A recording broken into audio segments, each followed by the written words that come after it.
마음이 헛헛한 그대, 음식을 욕심내시나요? 왜 그럴까요?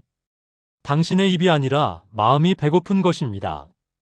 배가 부른데도 자꾸 손이 갑니다. 냉장고 문을 열고 과자 봉지를 뜯고 한 입, 두 입 계속 씹다 보면 어느새 텅 빈 그릇만 남아 있습니다.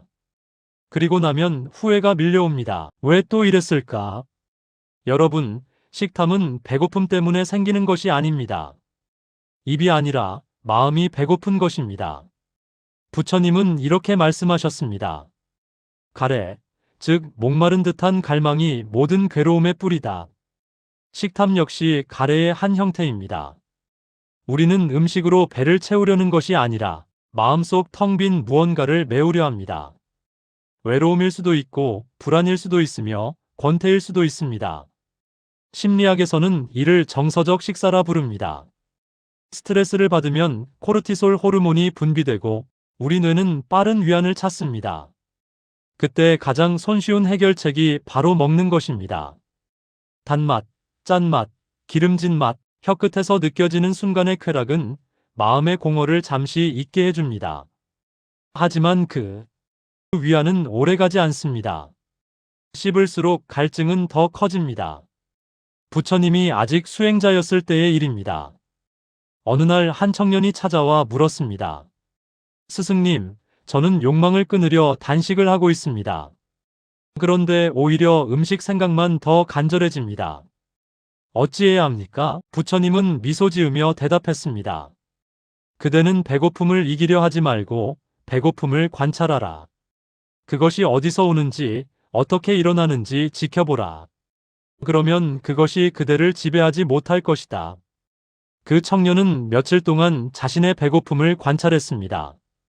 그리고 깨달았습니다. 자신이 배고픈 것이 아니라 배고파서는 안 된다는 두려움에 사로잡혀 있었다는 것을요. 이 일화는 많이 알려지지 않았지만 우리에게 중요한 가르침을 줍니다. 식탐을 억누르려 할수록 그것은 더 강해집니다. 그렇다면 우리는 어떻게 식탐에서 벗어날 수 있을까요? 세 가지 조언을 드립니다. 첫째, 먹기 전에 멈추어 물어보십시오. 나는 지금 정말 배가 고픈가? 아니면 마음이 허전한가? 손이 과자 봉지에 닿는 순간 잠시 멈추십시오. 심호흡을 3번 하고 자신의 마음을 들여다보십시오. 외로운가요? 지루한가요? 화가 나 있나요? 마음의 배고픔을 알아차리는 것만으로도 그것은 힘을 잃기 시작합니다. 둘째, 천천히 씹으십시오. 부처님은 정념, 즉 온전히 현재에 머무르라고 가르치셨습니다.